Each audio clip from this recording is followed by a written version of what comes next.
Berdasarkan hasil perhitungan tahun 2013 dari peneliti sosial media Semiocast, Indonesia adalah salah satu pengguna Twitter terbanyak di dunia. Selain Twitter tentunya ada sosmed lain seperti Facebook, Instagram, dan sebagainya. Nah, pengguna ini dari berbagai usia termasuk remaja.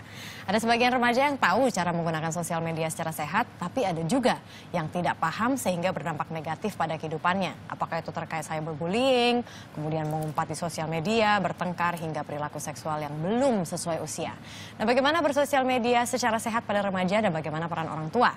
Terkait dengan hal ini, kita akan bahas dengan psikolog keluarga, Eli Risma. Selamat pagi, Bunda Eli. Pagi, Marisa, saya.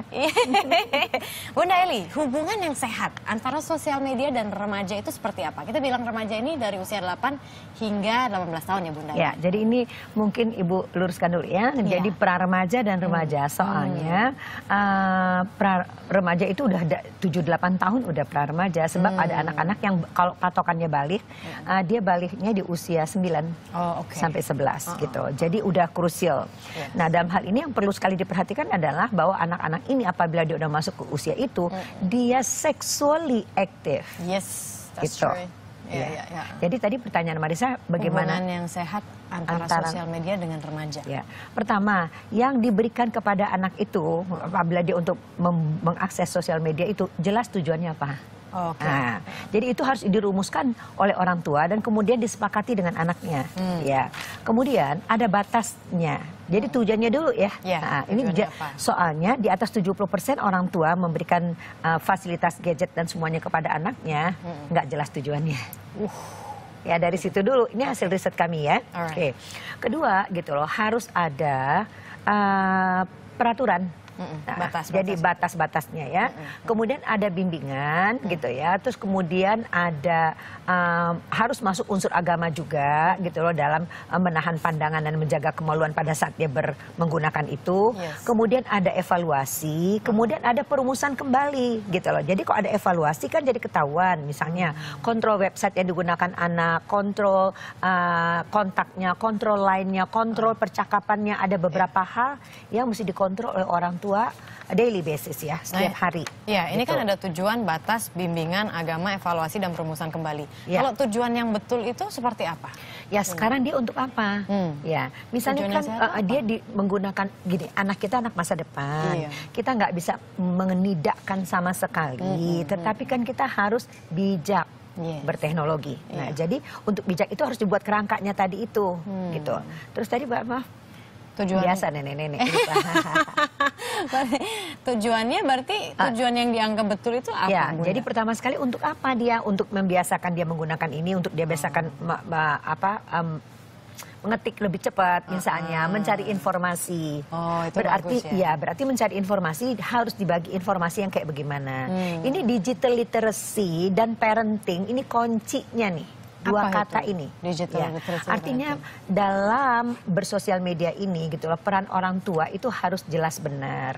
Nah, permasalahan besar di sini adalah satu, tidak semua orang tua mengerti tentang gadget dan teknologi. Yang kedua gitu loh, ini besar sekali sebab yang mengerti saja tidak sanggup mengikuti perkembangan anaknya, ya kan? Karena sibuk, karena kan urusan kita macam-macam. Ibu paham ya. Oleh sebab itu ibu nggak suka kalau di blame orang tua terus. Ya. Nah, kedua gitu, 60% orang tua Indonesia lulus dan tidak lulus SD.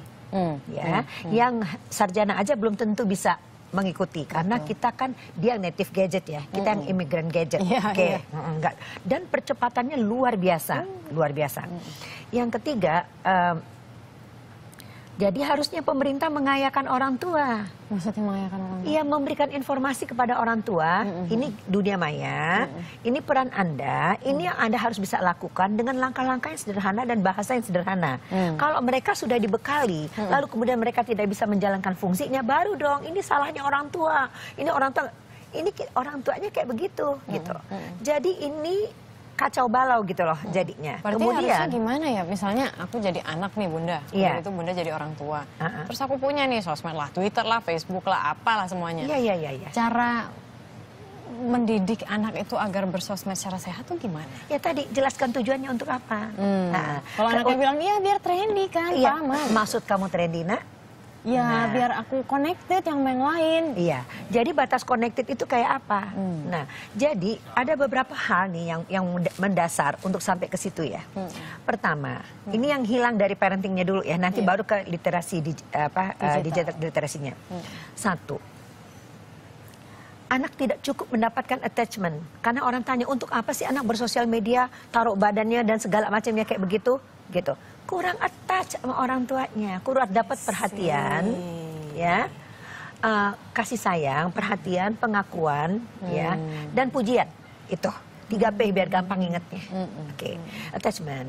Yang kedua, ayah tidak hadir dalam pengasuhan.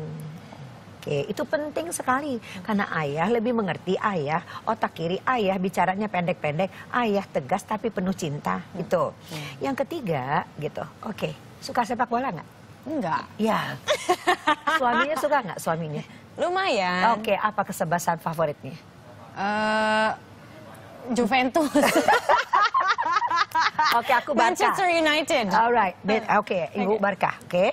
Dan sekarang Marissa kipernya, Ibu kipernya juga. Oke. Apakah Ibu tendang bola dari gawang Ibu langsung ke gawangnya Marissa atau enggak? Enggak. Iya, kemana bolanya? Ke tengah lapangan. Iya, berputar-putar di kaki orang kan? Iya. Look, oke, main bola aja ada tujuannya. Orang-orang suka ngasuh anak nggak punya tujuan. Waduh. Ujungnya kemana ini anak ya? Tadi SD-nya keren, pakai jilbab, sekarang di sosmednya ngaco. Dan ibu bapaknya ikut-ikutan gitu loh. Kenapa? Nggak jelas tujuan pengasuhan. Keempat ya, komunikasi nggak benar. Komunikasi yang benar, baik dan menyenangkan itu akan membuat anak dan di sininya berharga. Dan yang paling penting, kita membangun pada diri anak itu BMM. Ini mesti pakai kode semua biar gampang. Apa tuh BMM? Berpikir, kemampuan berpikir kritis, memilih dan mengambil keputusan. Jadi pada saat dibilang, kan biar aku trendy. Oh, maksudnya tren? Betul apa enggak? Kalau trennya kayak gini, foto-fotonya kayak begini, benar nggak? Untuk apakah ini bisa capai untuk popularitas apa untuk uang? Benar nggak itu? Jadi nah, karena kalau dipergunakan kata pengawasan, kita nggak selamanya ada sama anak. Iya, berarti harusnya gimana dong, ya, Bunda? jadi makanya dibangun lewat komunikasi supaya bukan eksternal kontrol, internal kontrol. Berpikir, memilih, mengambil keputusan harus ada di dalam diri anak untuk dan atas nama dirinya. Jadi 4 ya. Kelima. Anak itu kalau udah dari kecil dipersiapkan dia menjadi balik, akil balik, puber, adolescent, terserah deh mau nama ini apa. Karena kalau itu nggak dipersiapkan seiring dengan 4 hal tadi, gebiau kemana-mana, dia bisa buka dirinya hanya untuk 1-2 juta rupiah, bahkan untuk 5.000 pulsa. Gitu. Jadi akil balik ini harus dilakukan oleh orang tuanya sebelum anak itu sexually aktif. Melalui komunikasi yang dekat tadi. Ya, semua tadi 4 hal ini. Dan khusus ini memang harus dibahas sendiri. Harus ada kurikulumnya, orang tua tuh harus menyusunnya sendiri secara sederhana. Nanti kalau ibu bikin kurikulum, gitu lagi. Belum tentu cocok. Yang keenam, agama atau ini boleh dulu letak-letaknya bisa diubah. Agama itu harus orang tuanya mengajarkan. Seperti apa, Bunda? Iya, ya harus percaya bahwa hidup itu nggak di dunia aja. Nanti ada hari akhir. Ya, kamu itu bukan hanya perlu menjadi baik, tapi juga perlu menjadi benar. I see. Oke, dan yang kamu lakukan itu benar nggak? Misalnya ada tokoh yang sekarang lagi populer itu, ibu nggak peduli ya tentang dia. Loh, kalau dia lakukan untuk dirinya sendiri. Tapi dia mempengaruhi jutaan anak dan sangat masif dengan semua kelakuan buruknya dan kata-kata buruknya, kata-kata kasarnya, ya. Nakal boleh tapi jangan bego, misalnya kayak begitu. Itu kalau, dan di mana tuh peran orang tuanya? Kelihatan banget nggak sih bolongnya? Wow. Ya. Dan yang terakhir itu digital literacy. Apa itu? Ya, itu sebelum kita ke situ, Bunda, ini ada Twitter yang masuk juga nih. Nanti kita akan bahas mengenai digital literacy. Oke, kita lihat ini apakah. Dari Noni J. Menjadi teladan yang baik sebab anak-anak adalah peniru yang handal. Jika orang tua menggunakan medsos dengan hal positif, anak-anak pasti demikian. Jadi kontennya Mbak Noni ini selalu isinya tuh positif begitu ya, maksudnya nggak ada yang itu. Itu benar ya, Bunda ya? Iya, Ibu mau tambahin sedikit. Boleh. Noni hebat, ya, 1.000.000% setuju. Oke. Nah, ada kata yang perlu di situ yang adalah peniru. Yes. Okay? Karena prefrontal cortex di bagian anak untuk mengambil keputusan, mengetahui konsekuensi, mengontrol diri itu baru sempurna pada usia 25. Maka apa yang mereka lihat, mereka tiru. Mereka melakukannya untuk meniru dan mengetahui bagaimana rasanya. Jadi it is out of curiosity. Ini yang orang tua juga nggak ngerti pada saat dia memberikan fasilitas itu yang tidak jelas tujuannya tadi itu. Berarti gimana ya? Jadi bukan hanya meniru saja, bukan hanya memberikan contoh, tapi harus sadar anak melakukan dua hal. Dia meniru dan dia ingin tahu rasanya, kok jadi populer kayak gimana, kok punya penghasilan 32 juta kayak bagaimana, gitu. Kalau bisa mengendorse, dan jangan lupa gitu, ini kan sebuah bisnis besar, karena dapat silver button dari YouTube kan. I didn't know that. What? Oh my God. Saya sangat tidak digital literate. Artinya ini semua yang harus pemerintah, nggak tahu lewat departemen mana, udah capek ngomongnya, harus membekali orang tua bahwa akan terjadi A, B, C, D, E, F, G. Ngomong sama orang tua, sama anak, ini yang mesti dibahas. Cara bahasnya ngomongnya kayak begini, gitu. Baru kita boleh nyalahin orang tua. Kalau enggak orang tua dapatnya dari mana? Kalau dari misalnya Yayasan Kita dan Buah Hati, berapalah kami ini kan cacing tanah. Berapa banyak tokoh parenting? Bagaimana bisa mengcover secara masif? Sekarang dampak yang ditimbulkan ini udah masif. Nah kalau misalnya memang kita kan sudah melihat ada konten-konten yang dilakukan oleh remaja juga gitu ya. Kita tidak bilang semua remaja seperti itu. Of course. Terus bagaimana kita sebagai orang tua melindungi anak dari konten-konten yang seperti ini? Karena kalau misalnya bicara mengenai media sosial itu kan sangat bebas, Bunda. Tapi sebelum Bunda menjawab, saya juga ingin mengundang Anda untuk bagi Anda yang mungkin punya pertanyaan atau punya pengalaman, mau di-share, silakan telepon ke, nah ini nih yang ada di sini, Jakarta 2954 6188. Oke? Itu gimana Bunda? Ya jadi tadi nak balik ke yang 7 hal tadi. Oh gitu. Iya. Nggak bisa sepotong-sepotong. Ini pun kami udah riset kami akhirnya menyimpulkan ada 7 hal ini yang harus diketahui oleh para orang tua. Kalau gitu. Orang tua jadi kaca aja untuk nengok kembali. Iya ya, gue ini masih kurang. Jadi ini gue mesti tingkatin ya. Oh iya ya, ayah belum berfungsi. Oh iya ya, aduh agama mesti diomongin lagi. Tapi di atas segalanya adalah tidak bisa ini diperbaiki apabila komunikasi yang terentang tidak bisa diukur dengan kilometer antara orang tua dan anak tidak dimulai dari situ dulu. Kalau digital literacy tadi itu apa Bunda? Ya untuk memperkenalkan kepada anak, sosmednya itu apa saja, dampaknya apa saja, positifnya harus berimbang. Positifnya apa, negatifnya apa, lalu diadakan dialog kalau begini gimana. Itu dalam rangka membangun internal control, membangun BMM tadi itu. Itu seminggu sekali, frekuensinya seperti apa Bunda? Sangat tergantung sama kapan nyamannya orang tua dan kapan nyamannya anak. Sehingga kita terus punya agenda, oh ini belum ya diomongin, ini belum diomongin, oh ini belum dipantau ya. Jadi misal kita lihat, oh wow dia udah ikut-ikutan, ya tokoh itu misalnya dalam beberapa cara gitu. Berarti kita mesti ngomong minggu ini juga. Tergantung anaknya juga gitu. Iyalah, makanya tergantung pemantauan. Nah sekarang siapa yang mau mantau? Ini kan anak-anak kita lepas nih over exposure dan tidak mengerti bahwa setiap dia udah meletakkan itu di dunia maya 100 tahun nggak bisa dihapus. Bener banget, itu dia yang menjadi pesan, salah satu pesan yang penting. Kalau gitu kan ada juga nih, ada cara nih Bunda, jadi orang tuanya itu bikin akun juga lah. Iya, udah berbagai gitu, macam cara. Connected gitu kan. Iya, jangan pakai namanya dia. Oh gitu Bunda? Iyalah, ketahuan. Di delete lah. Pakai nama orang lain, pakai gambar orang lain lah. Oh gitu Itu Bunda? aja pun bisa dilacak sama anak-anak. Jangan lupa ya, mereka sejuta-juta persen lebih pintar dari kita. Tapi itu sehat nggak sih sebetulnya Bunda? Maksudnya kadang-kadang ada anak yang bilang, aduh mama papa malas banget sih stalking. Nah, dikuntitin gitu di sosial media. Jadi mungkin dia hanya followers yang nggak aktif gitu loh. Tetapi jadi dia bisa menginikan, nanti dia harus pikir cara. Jadi memang jadi orang tua, ini tantangan orang tua modern ya. Ya sekarang ini.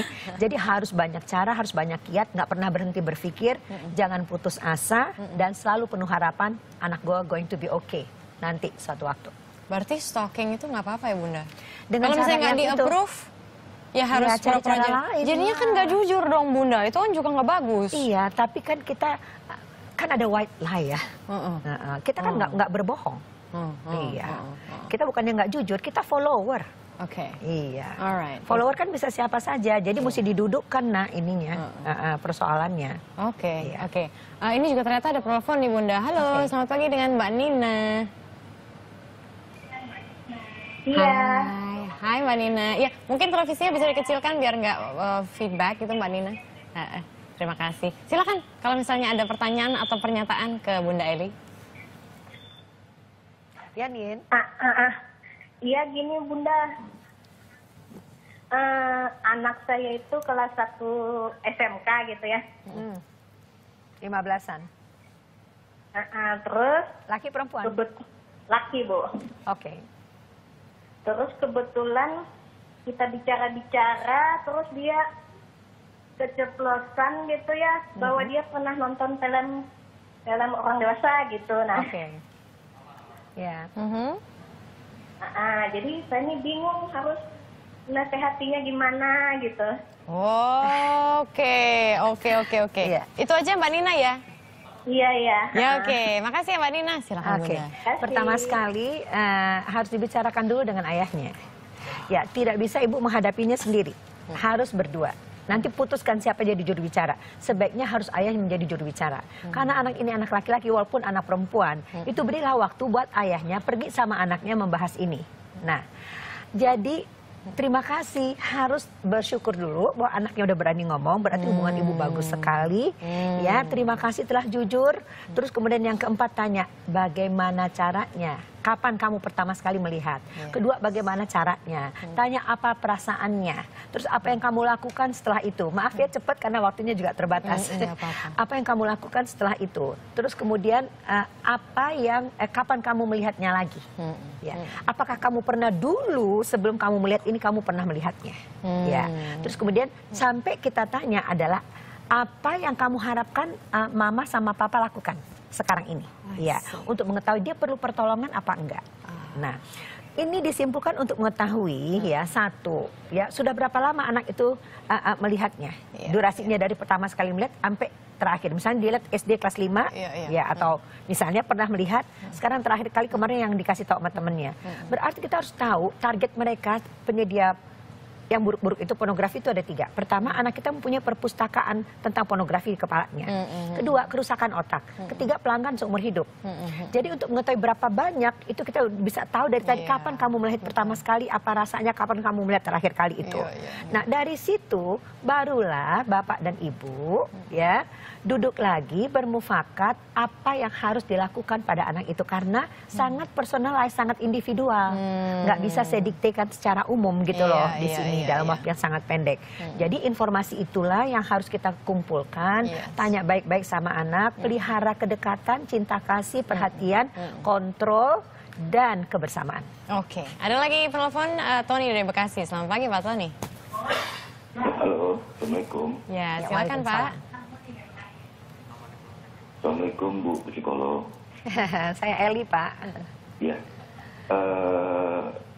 Bu, apakah saya bijak melarang anak untuk mendownload suatu permainan yang lagi booming ini, sementara mainan itu manfaatnya tidak ada untuk anak itu. Right, oke. Dan dia sendiri seolah benci dengan permainan itu. Karena saya kelas 6 SD. Oke, 6 SD. Laki-laki perempuan Pak? Laki.